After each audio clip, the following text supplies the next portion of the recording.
Hi students, good morning to you all. I hope you are all staying safe and healthy. And today we are going to discuss about the subject bank management.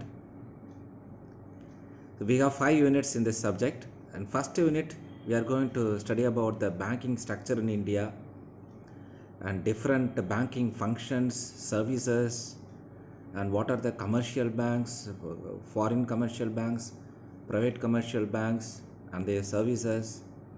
So this is what the first unit structure, and in this part of video we are going to discuss about the banking structure in India. And before studying about the structure, we should know what is banking and how does that word come from, actually where this word originated.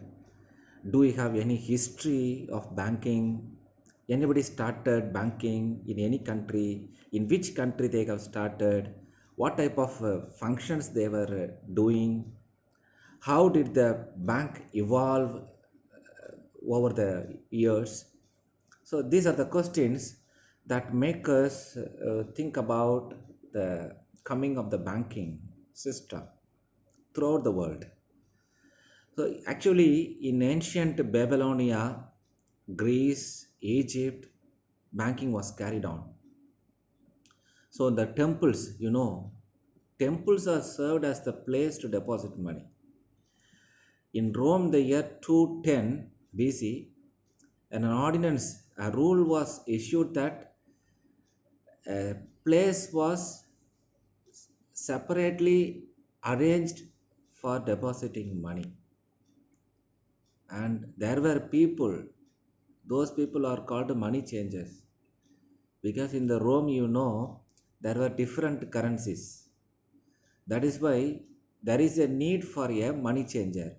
Because if they people want to go to the temple and they want to offer something, so they have a different currency, and they are under the Roman Empire, and they want to pay the tithe, they want to pay the tax, they have to pay in the Roman currency.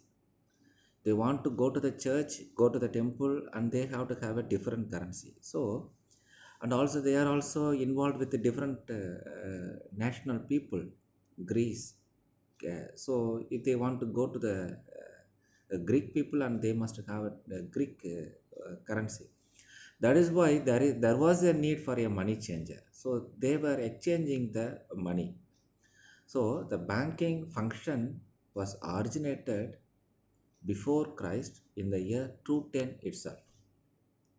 Where did they do the function? So they were sitting on the street, they held a bench there, and sitting on the bench, and they carried on the banking activity. That is why the bank word, the term, comes from the Italian word. That word is called banco. Banco, which literally means bench. So, dear friends, this is the history of the term, how it arrived.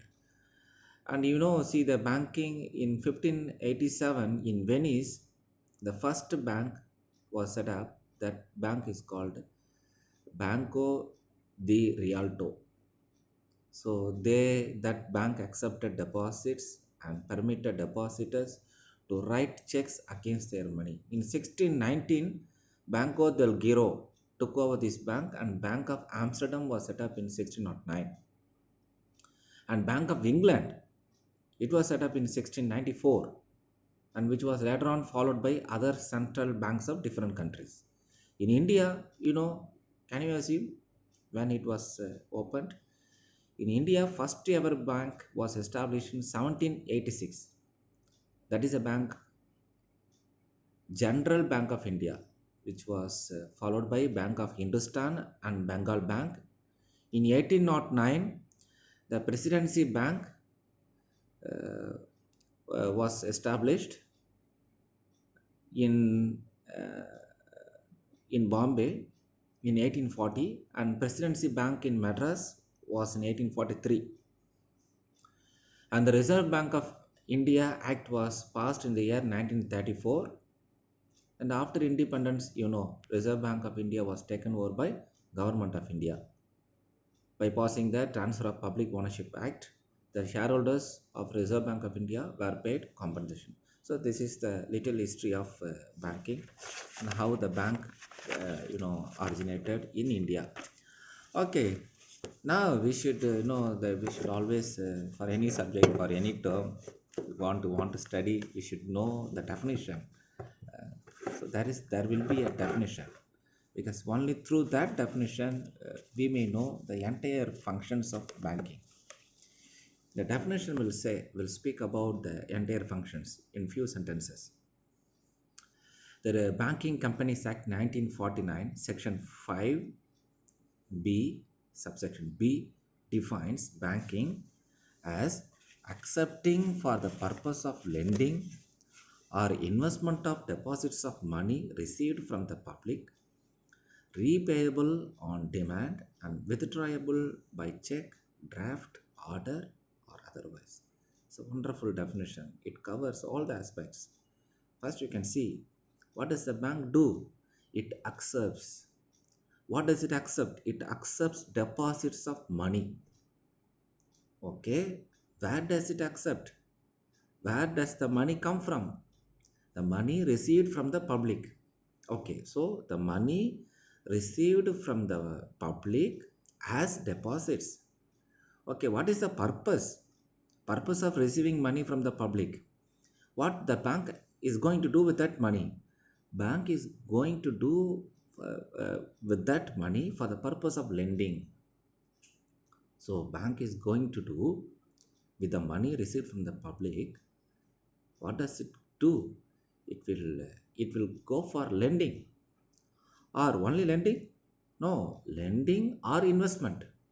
So bank will get the money from the public and lend the money to the public, or lend the money to the industries, or lend the money to the government, or it can do with the money investment, some investment activities, whereby investing money the bank can help any industry, any people who is involved in business, so that the money can be generated, money can be increased, so that the with what money, with the little money, the business people or the government or any financial institutions can multiply the money, so by which the economy can be generated, Indian economy can be developed, money can be circulated. So what money the bank received from the public can be multiplied, can be increased. It is only by investment, it is only by lending, so that the money can be dispersed, money can be spread over the country. So that's a nice definition. So now let us again discuss. So accepting for for the purpose of lending or investment of deposits of money received from the public, and what? Okay, the public have given the money to the bank. Okay, what about the money? Can they get back the money at any time? Yes, repayable on demand. The public can demand their money at any time. So the bank has to repay the public money whenever the demand is made and withdrawable by check. The public can withdraw the money, can get back their money by writing a check or by writing a demand draft or order or any type of instruments. So this is what the definition. The Banking Companies Act 1949, Section 5, subsection B, it defines what is banking. Okay, now we will discuss about the banking system. Banking system. So banking system, we have banking system ownership of banks and types of banks, kinds of banks. So these are the three headings we are going to study. Okay, ownership. Under the ownership of banks, we have three types of ownerships. So public sector banks, banks can be classified as public sector banks, private sector banks, cooperative sector banks, and foreign banks. Okay, what is the meaning of public sector banks? So public sector banks means the banks in a country if fully owned by the government. If fully owned by the government, then it is called public sector banks. The word the and limited will not be found in the public sector banking business. This is because the ownership rests with the government and the liability is unlimited. Okay, what does that mean of the private sector banks? Private sector banks are those which are owned by group of shareholders who elect their directors for managing the banks. It is fully owned by the private people, private shareholders. For example, Karur Vaishya Bank Limited. For public sector banks, we can say State Bank of India. And what about these cooperative banks? So these banks are run under the cooperative principles of service motive rather than the profit motive. So the cooperative banks, their aim is not to gain more profits. Their aim is to help the people, help the weaker sections of the society. For example, state cooperative banks, central cooperative banks, etc. And I have missed this one, foreign banks. Now you can see everywhere in India, foreign banks they come.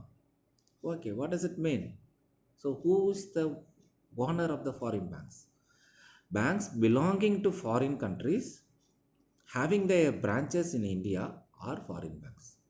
So foreign banks literally they come from the foreign countries, but their head office will be there in their respective country, but their branches will be found in India. So foreign countries, foreigners, they contribute entire share capital. Examples we have Standard Chartered Bank, ABN Amro Bank, and Citibank, etc. Now we will discuss about the types of banks. So for how many types are there? There are unit bank, branch bank, group bank, chain bank, and correspondent bank. We have five altogether, five types of banks. Okay, let us first discuss about the unit bank. What is the meaning of unit bank? The unit bank is a type of bank under which banking operations are carried by single branch with a single office. Just with one single statement, I can say single branch. You will have only one branch and you will have only one office. So the bank's operations are confined to a limited area. The unit bank normally may not have any branch, or it may have one or two. So okay, where does it origin? This type of banking system, it has its origin from the United States of America. Okay, what are the merits of unit banks? What are the advantages? Since it is having only one branch, one office, close contact with the customers is very easy. They know who are their customers and they can help very easily because they have a very good contact. Effective management and control because it is having only a single office with a limited board of directors with a small management. The bank is able to effectively supervise operations and it attends to local interest of the customers. So they know the bank knows the situations, local situations of the customers. What do they need? Suppose the group of people who are involved in agriculture, they know what type of agriculture they are involved, what type of business, how much they can take back their money, whether investing money in that particular business is good or not. See, every detail is known to the local branch. So that is why this unit bank can be able to attend to the needs of the customers, local customers, and it prevents monopoly formation, and it has more competition. With more number of banks in that area, there will be a keen competition which will bring out efficiency in service. So they will do that particular bank, no, it has to face competition. So it will do well. The service will be very efficient. And with more number of small banks, the formation of monopoly control is ruled out, as there will be larger number of unit banks in the country. So you will not have a monopoly type, and less scope of fraud and corruption. With limited operation, the scope for fraud and corruption is very less, and quick decision.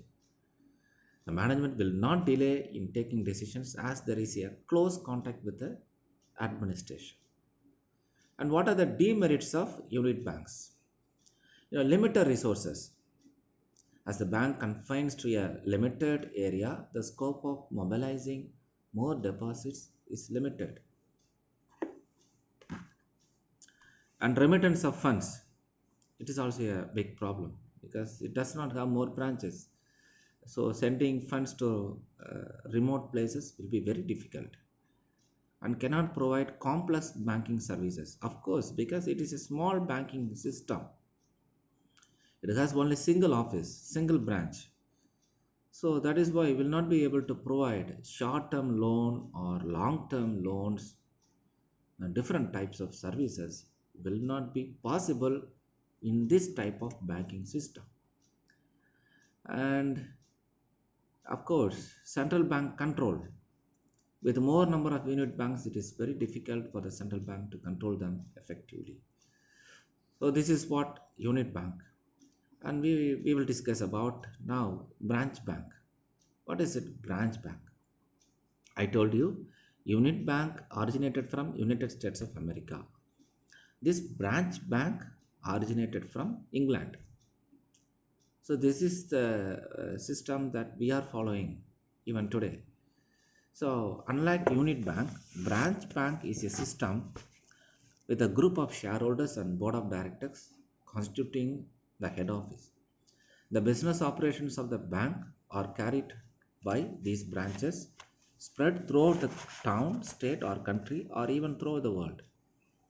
The policy decisions for running the branch bank system is taken by the head office, and it gives directions to its branches. The branches are run by the branch managers who are assisted by the clerical staff.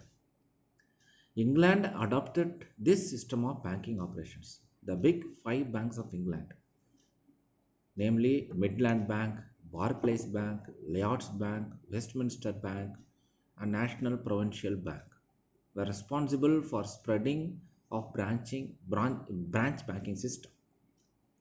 In India also we have branch banking system with more branches opened by number of commercial banks. Now let us discuss about the merits of the branch bank. So mobilization of deposits with more branches, the bank can mobilize more deposits from urban, semi-urban, and rural areas. And capital formation, it is easy because you will get more capital because the branches spread through the country. And risk spreading, this is also one of the very good advantage, because so if one single branch suffers from a loss, the other branches which earn profits, more profits, will support the branch which is suffering too much loss.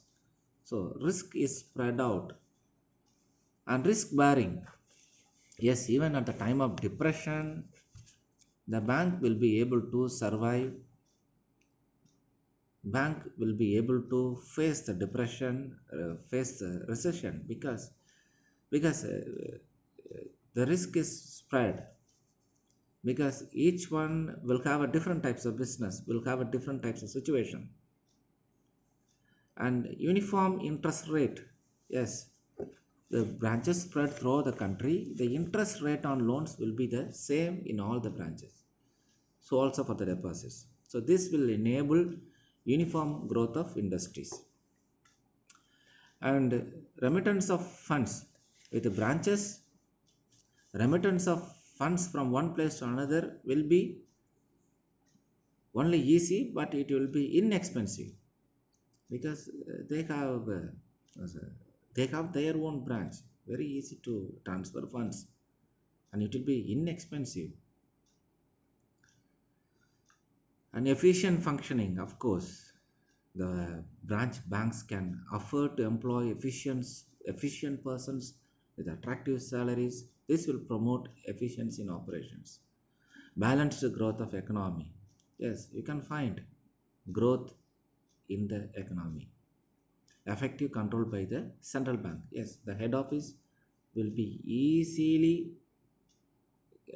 run the will be able to control all the branches by its efficiency, by its control, by its central control. So whatever the order the central bank issues, the branch banks have to follow it up. Now we will discuss about what are the demerits of branch bank.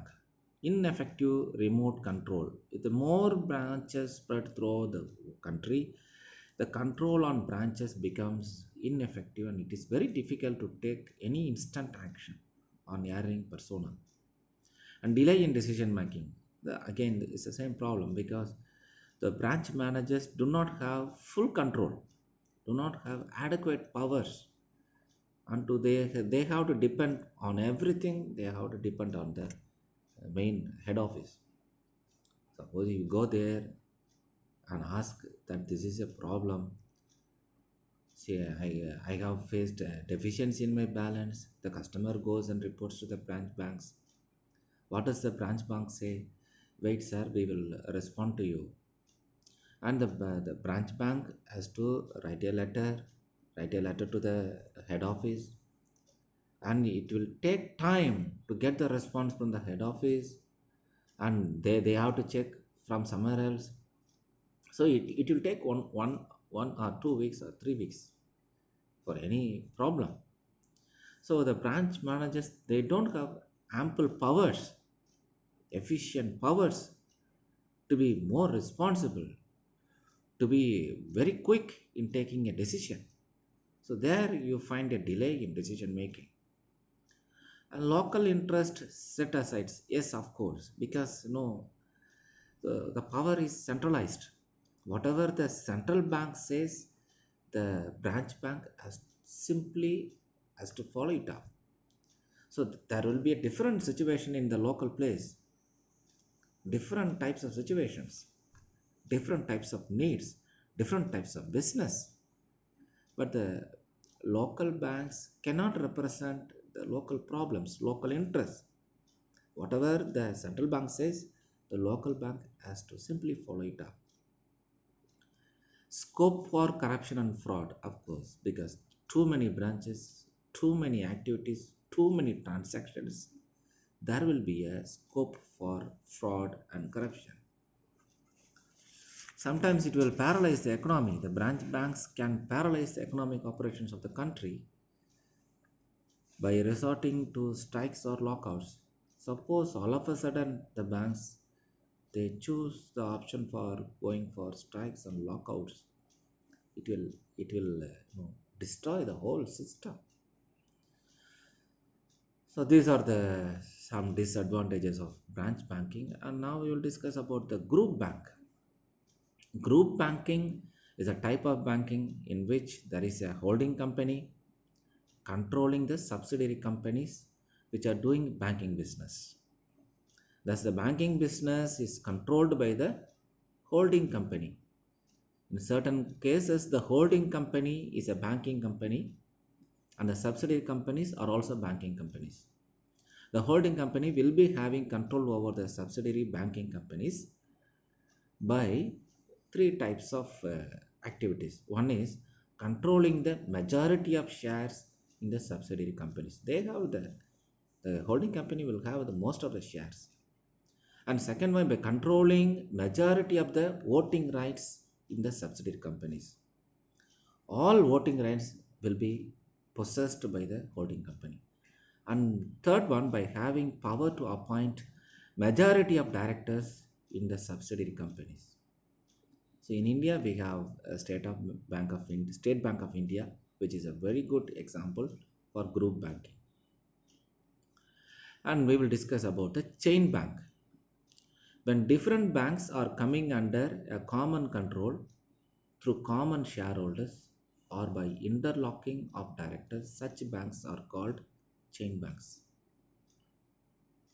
For example, if Karur Vaishya Bank and Lakshmi Vilas Bank having their head offices located in in the same place may have some common directors by which they may have common management policy. So this is what called chain bank. And correspondent bank. When two banks of different stature or size are linked by another bank, the bank which is linking them is called a correspondent bank. In India, for many of the foreign banks, certain Indian banks act as correspondent banks. So for some banks, one bank will be a correspondent bank. So that is a nice example for the foreign banks. So Indian bank act as a correspondent bank. For any activity through that particular Indian bank, we can have a contact with a particular foreign banks. So these are the five types of banks we have discussed in this first part of video. So a unit bank, branch bank, group bank, chain bank, and correspondent bank.